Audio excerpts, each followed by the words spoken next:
The East Baton Rouge Parish Library believes that a thriving business community is good for us all. That's why we help entrepreneurs start businesses with tools like Gale Business Builder. Keep commerce rolling by providing access to computers, printers, and free Wi-Fi at 14 branch locations. Get a library card. Grow your business at ebrpl.com/business.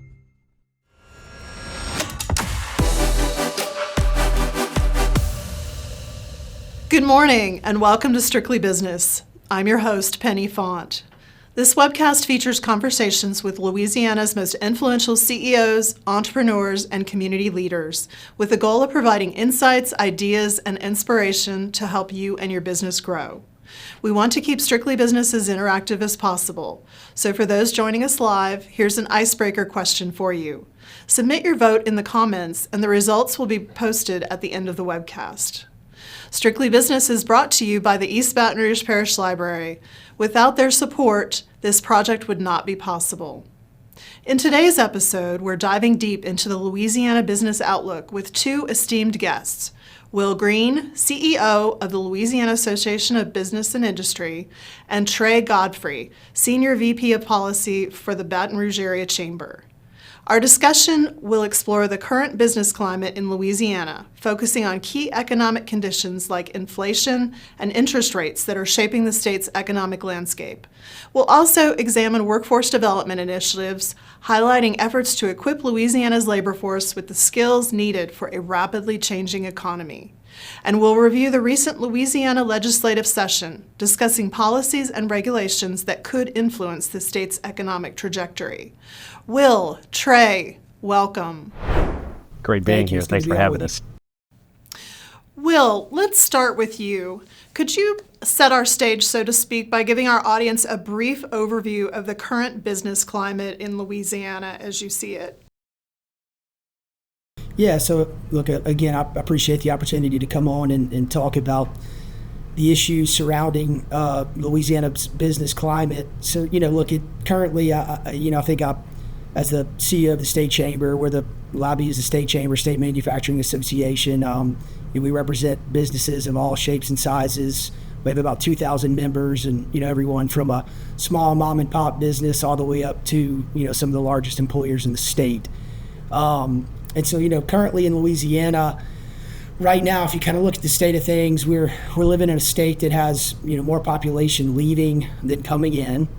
We have the highest cost insurance rates in the country right now for car insurance. For property insurance, we're double the median state. Our tax environment, we're one of about 15 states with an inventory tax. We're one of about 12 states, 14 states maybe, with a franchise tax. Our education system, we rank in about the 40s.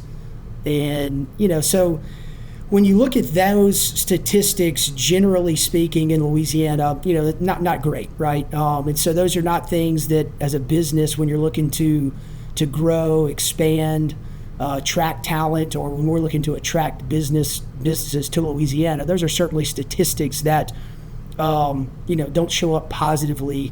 And so that's the bad news, right? The good news is that, look, we still have some of the greatest God-given resources in the country. We have the Mississippi River. We have some of the greatest natural gas, or natural resources, including oil, natural gas, carbon capture capacity of anyone in the country. We have some of the best ports I would argue, in the world. And so those are things that nobody can take away from us. And so, what we like to say is that if we can just couple the things that you can't change, the God-given things that we have in Louisiana, and couple those with some good policies, I think we will be unstoppable, and businesses in Louisiana will thrive. We will grow. We will be able to retain and attract talent and innovation and growth. And so lobby, that's what we're laser focused on, trying to see how can we fix the issues at the Capitol and in our regulatory environment, and couple those issues with the God-given resources we have to be an economic driver across the South. Thank you. Trey, what about the Capital Region? How would you characterize it now, and what do you anticipate through the end of 2024? Thanks, Penny, and thank you all for having me as well. Listen, at BRAC, we see the world very, very similarly to the way that Will and his crew at La B see it.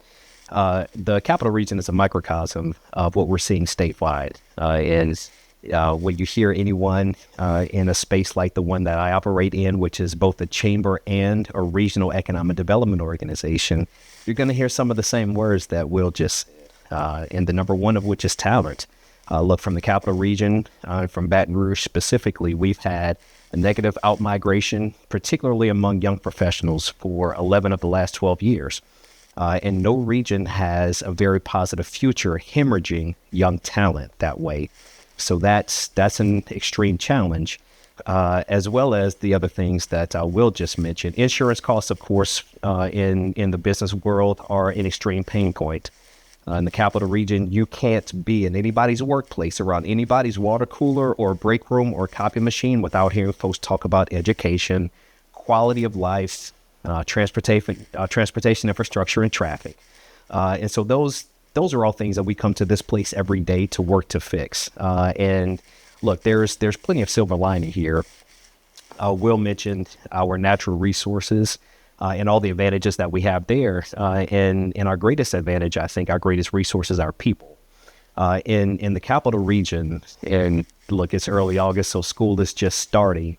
Any given day here, there are more than 60,000 higher education students. I think that the greatest opportunities we have are to begin to solve for how we align educationally with what the future needs of business and industry are, so that we're not just educating our students to become degreed, but we're educating our students to become credentialed and employed in high-wage, high-demand areas of growth here in the state of Louisiana. I think from our talent issues and the negative outmigration, the more pathways we build toward gainful employment, the better, both in the Capital Region and in Louisiana writ large. Absolutely. Great insights from both of you. Thank you. What would you identify as the top 3 challenges currently facing businesses in Louisiana? Will? Yeah, so look, one of the things that I was fortunate to have when I started at Lobby, because we did see the challenges, and look, they're not new. I mean, over the last 3 years, I think we've lost overall in Louisiana the population of Lake Charles, and so coming in Lobby as a state chamber, and we saw the high insurance cost, we saw the talent drain in Louisiana. We saw the education rankings, the tax rankings, crime started to become an issue. And so we partnered with national experts, local chambers like BRAC, experts to try to figure out and drill down, what are the reasons for, some of the statistics we're seeing? What are the reasons for the outbound migration? What are other states like, Florida, North Carolina, South Carolina, Texas, what are these states doing better than us to move the needle, to attract jobs, to attract and retain talent?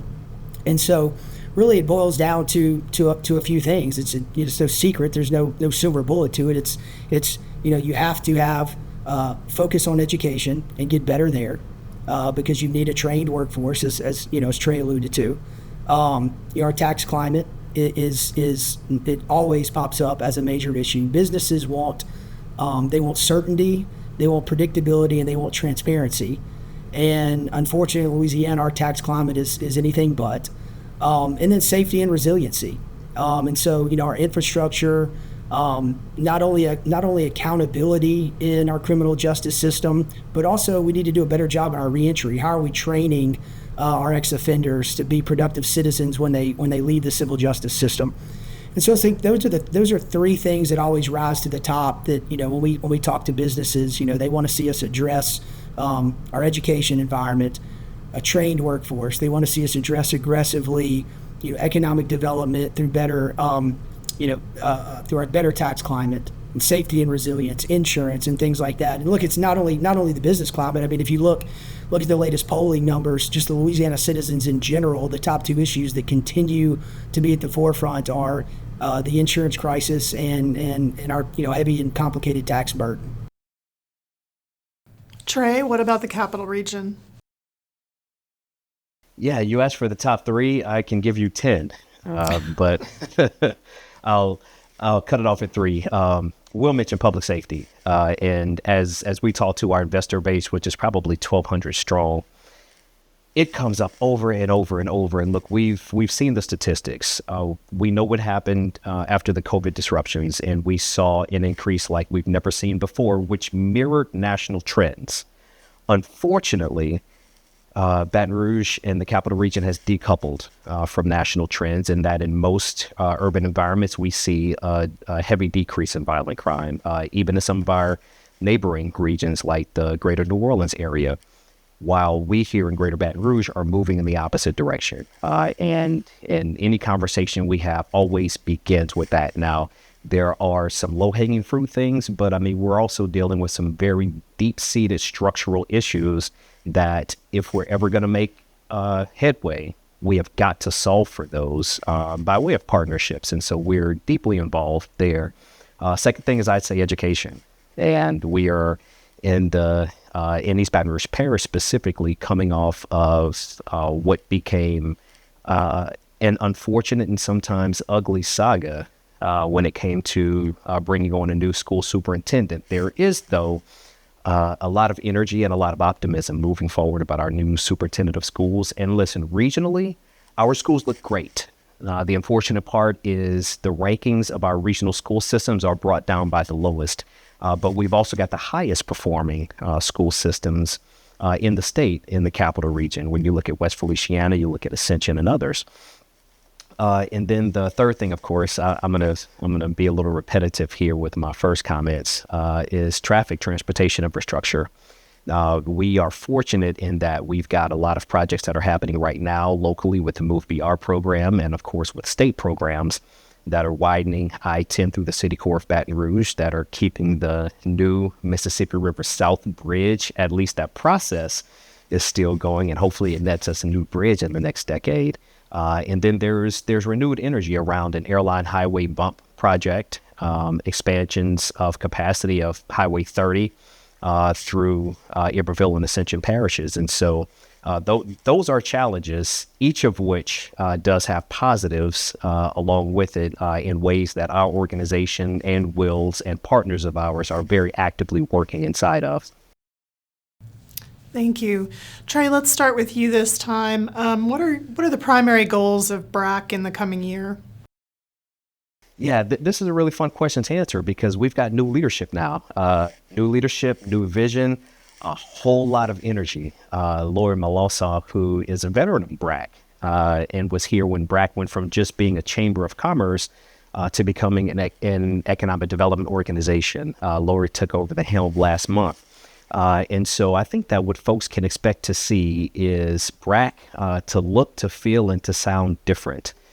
If there's one word that we've heard a lot, it has been the word bold. And that's her charge that she's gotten from our board of directors.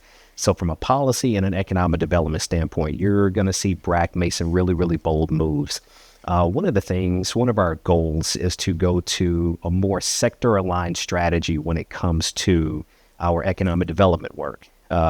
And so when you look at all of the midstream opportunities in the areas that we already do well, oil and gas, plastics, chemical manufacturing, finding where those opportunities are, as well as the emerging sectors, the new versions of energy, the different colors of hydrogen and ammonia.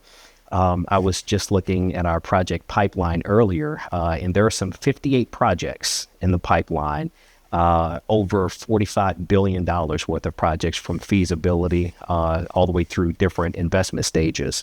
So we are very, very well positioned right now to exploit some of these opportunities and to really begin to drill into what the future of the Capital Region is going to look like. So we've got some really big goals there.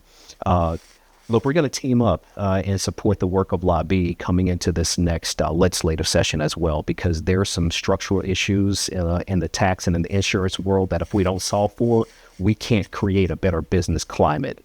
And while the Capital Region has a strong business climate, the way that the state goes is going to be the way that the Capital Region goes. And so we'll be teaming up and being very, very supportive there to maintain our alignment. Thank you. Will, what about your primary goals for LABI? Yeah. So, and look, we're excited about Lori and the leadership at BRAC, and been, they've been such good partners going back to Adam, and look, we're, working with Adam, continuing at C100, to try to continue to sell Louisiana and figure out, where we do things right, where we do them wrong, how do we get better. And that's ultimately the mission is to create a better business environment and climate for Louisiana, which ultimately trickles down to the citizens and, who work here and are educated here. But I think, again, it's sticking with a common theme that you're probably going to continue to hear. It's insurance and tax. So, this next session is a fiscal session. And so there's going to be a lot of focus on what do we do with the 0.45 and, some of the other taxes that are potentially rolling off. We know where we're an outlier. We know, again, that we're one of only a handful of states with an inventory tax. We know we're one of only a handful of states with a corporate franchise tax. We know we have one of the highest corporate income tax rates in the South, higher even than the state of New York. We know we've got to update our tax code, things like digital goods and software, and, we've got to evolve with the current times and with how, people react. You used to go and buy a CD at a CD store or go buy, rent a movie at Blockbuster, and now all that's done digitally online, and we haven't updated our tax code to account for that. And so we know we need to do things like this to make us more attractive as a state, to make our tax code, again, more predictable, more certain, more transparent. And then at the same time, we're still having conversations around the insurance crisis. Unfortunately, it was kind of a, good news, bad news this past session on the insurance front. I think on the property insurance front, we were incredibly successful, passing reforms that moved us and put us in line with other states, things like the 3-year rule and good faith and fair dealing in the claims process and creating some certainty there. The fortified roof program, which is huge, and some other things there to help on the property front. Casualty and car insurance side of things, we weren't as successful. We were stopped in a lot of measures, in the Senate after getting some overwhelming bipartisan support on things like the Housley presumption, which is legal fiction that's not seen anywhere else in the country. Collateral source, we've seen that measure filed in a lot of different states and be successful. Unfortunately, that bill was vetoed. But I think it's such an important issue to businesses, large, small, and no matter what industry you're in, the cost of insurance now is becoming a hindrance to doing business. And I think our legislators and leadership in the House and Senate, they understand that, they know that. That's why they're continuing to have committee hearings every few weeks on what are the cost drivers? Where are we an outlier? Why are we, why are we double the severity? Why do we file more lawsuits in Louisiana? And trying to get to the bottom of this insurance crisis. And then again, we're trying to figure out how do we, solve our tax code issues, and because these are things other states do on a yearly basis. They don't file insurance bills and then rest on those for a few years. They don't do tax reform once every 5 or 10 years. States that are successful continue to monitor this, continue to look at it in conjunction with a lot of the things, like Trey was talking about, education, infrastructure. Louisiana, sometimes we take a win and we let it go for a few years, and I'm really encouraged at the leadership in the House and the Senate and the governor and the folks that he's put in leadership that are really aggressively wanting to examine these things and really take a closer look. Appreciate that analysis. Trey, how is the current regulatory environment helping or hurting businesses in the region, and what needs to happen to change that? Yeah, the fortunate part is the capital region tends to be very business friendly. And so when the regulatory environment becomes an issue, that's more of a kind of a state and federal issue. And there are some things that we'll be paying some very close attention to moving forward. And look, it's a federal election year, and so things can change on a dime. But from EPA regulations that have stifled some of our plants and whatnot, all the way down to some state issues. We watch them very closely, regionally and in the capital region, though. From a regulatory standpoint, things are well. It's the key, though, is keeping them on track. And for my crew here, particularly on the policy team, is how do we step into the policy space of enabling business success from a policy and a regulatory standpoint, right? And so when it comes to the things that we watch, the things that we track very, very closely, you're going to hear this over and over, but it reverts back to statewide regulation, a statewide policy on those things that Will has been talking about. Now, one of those I'll speak in particular about because LABI, BRAC, other economic development organizations were integral in this over the past year, which was in the space of carbon capture, utilization, and sequestration getting primacy. And so shifting the administration of that down from the federal level to the state level was a really, really big deal so that we can have more control and be able to advance projects faster. Will said it earlier, one of the things that is truly important to business and industry is predictability and consistency, and having things like that do not move at the whims of administration changes in the federal government, that can instead be handled in our state where we know what our environment is like better than the federal government does is a good thing. And so that's one example of how we as a regional economic development organization kind of look at the horizon and see what's important to us and where the growth is for the region, and become very, very active both at the federal and state policy level to ensure that regulations enable business and business growth. Will, anything you'd like to add on to that? Yeah. So again, I think Trey is absolutely right. But one of the things that we are incredibly encouraged about is the Secretary Bourgeois at LED, Secretary Schoen at the Workforce Commission, Secretary Gray at DNR. They all three came in laser focused on breaking down silos, inefficiencies, the tangled web of permitting, and really, Secretary Bourgeois says, look, we want LED to move the speed of business, because businesses, they can't afford to drag their feet. They can't afford to have their permitting processes or their old world be unpredictable and ambiguous.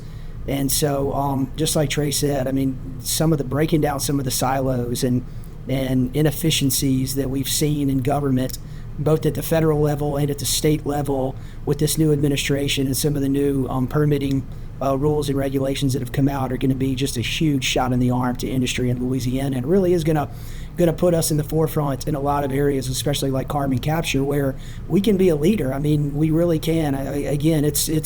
We have the natural resources here in Louisiana to really lead in a lot of spaces, and carbon capture is one of them. If we can really get in, and I think we are going to get in and figure this thing out, and I think other states are going to look to Louisiana in this area as a leader. Thank you. Trey, you touched on infrastructure earlier. How would you rate infrastructure in the capital region? You kind of touched on that, based on the ways that business is impacted by its condition, and what would you make your top priorities and why? Oh boy. Infrastructure in the capital region, if I had to rate it, I'd say fair, and I want to be completely fair about it, because the state of Louisiana and the city parish of East Baton Rouge Parish is making a lot of investments, as are some of the neighboring parishes around EBR, into particularly their transportation infrastructure. However, we've got a long way to go. Our regional infrastructure was behind in 2005 before the massive influx of population caused by Hurricane Katrina. And we've been playing catch up since. I heard someone from the state of Texas make an analogy, who used to live in Louisiana, by the way. Texas builds infrastructure 20 years before they need it. In Louisiana, we start talking about it 20 years after we need it. in developing a new route around the city core of Baton Rouge has been in discussion since the second Edwin Edwards administration, back when I was a cute little boy, before I grew up and had all this gray hair, right? And still, we're talking about developing another route around the city core of Baton Rouge. And so it's recognizing that we have made a lot of investments. We've got a very, very long way to go. And look, I don't want to limit my infrastructure comments just to roads, because I mean, we live in a space that has very, very active ports, very active rail. And one of the things that has also been a limiting factor that I've got to also call out and says needs a lot of improvement is our ability to process and to move stormwater out of our area. There's still a lot of kind of business and psychological trauma from the 2016 floods. We've made a lot of upgrades in the time since, but when businesses are looking at where they're going to locate, their site consultants are going to read everything that's been in the media about any particular place. And we still get questions to this day about 2016, about resiliency, about the fact that we're going to, at some point, it's an inevitability that we get hit with big storms. What's our ability to withstand that from an infrastructure standpoint? And so while I'd say we're fair, because we've got a lot of things a lot of projects in the queue, long way to go. Okay, so inflation, labor challenges, supply chain, access to capital, interest rates. I'm sure I'm leaving a few things out. How do you see businesses in Louisiana adapting to all of the changing economic conditions, Will? Yeah, so look, those are challenges that obviously aren't unique necessarily to Louisiana. Again, I think we've got to start looking to see what's working in other states. What are we doing differently? Where are we an outlier? And how can we have better policies in Louisiana to support the businesses that are here, to attract businesses that are looking to come here? Look for new ways to innovate and elevate, things like carbon capture. Look, we've got a hidden, it's not really a hidden gem anymore, but it's a gem, the Cyber Innovation Center up in the Shreveport-Bossier area, partnering with education and higher education and, doing some creative things there with research and development. Thinking outside the box. I mean, we've got in Louisiana, kind of like Trey said with infrastructure, we need to be ahead of the curve. There's states like, Mississippi and Texas and Arkansas that are, they're looking for us to stumble on things like carbon capture and broadband, and and we can't afford to do that. We can't afford to fall behind in a lot of these areas any further than we have. And so, again, those things aren't unique across the country. The challenges of inflation and buying habits and workforce shortage and training and those gaps in skilled labor and needs-based jobs. But what we can do is we can help businesses through the regulatory process, through the legislative process, through member development, to try to figure out, how to soften that blow as much as we can. I think Trey and I would tell you, join your chamber, right, Trey? Right on. Trey, anything you'd add? No, to that, there's not much to add, particularly the part about joining your chamber, for sure.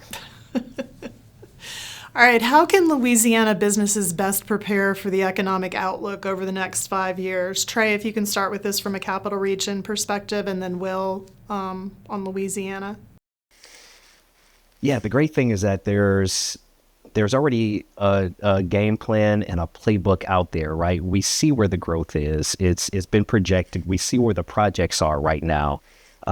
Also, we see the influx of federal funding into some very, very key areas. Will mentioned cybersecurity, and right now what we're seeing is just this amazing intersection between cybersecurity and energy.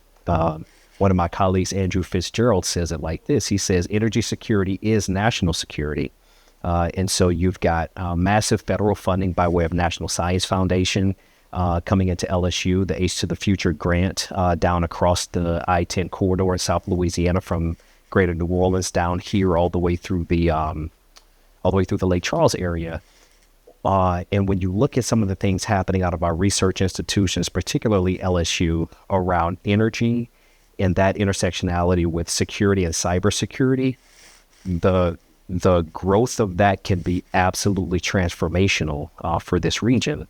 So the playbook is there, the energy is there, the attention is there. We've got to be smart enough to capitalize on those things. The other thing that I would say is be flexible and agile. Listen, we've got a federal election coming up, and when administrations change, priorities change, and it can knock folks off balance.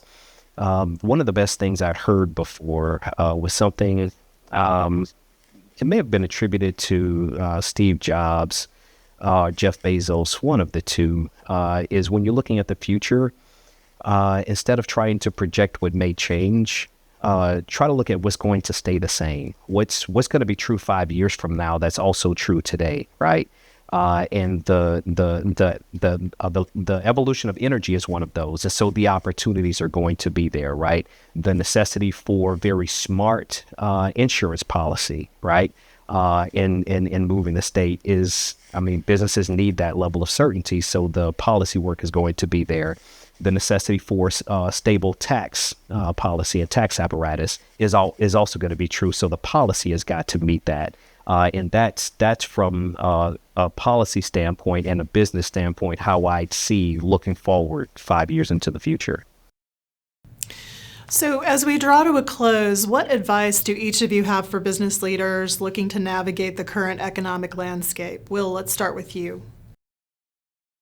Yeah, so I think, again, one of the things that I think surprised us a little bit when we did our strategic plan, the LA-driven plan, that maybe surprised some people a little bit was two of the things that are really important and going to be important to the future landscape of business and employment, and it's affordable housing and it's childcare. And so we've got to really invest in that. We've got to figure that out. As younger people enter the workforce, and as we have retirees retiring. Both of those things are very important. There's a lot of urbanization coming. Mental health.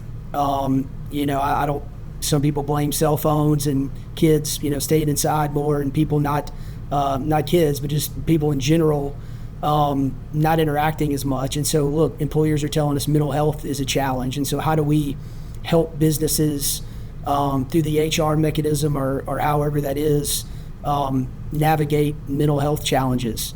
And so I think these are things that LIBE we're looking at, in addition to safety and resilience, is something that LIBE historically hasn't really focused on. And we supported bills formerly incarcerated to look at having GEDs and prison programs, and making sure that upon release prisoners have IDs, birth certificates. These are things that I took for granted, that people, folks know where those things are. And when you come out of prison, you go to get a job, if you don't have an ID, you get stuck in the 1-800 maze, and it's really easy to reoffend.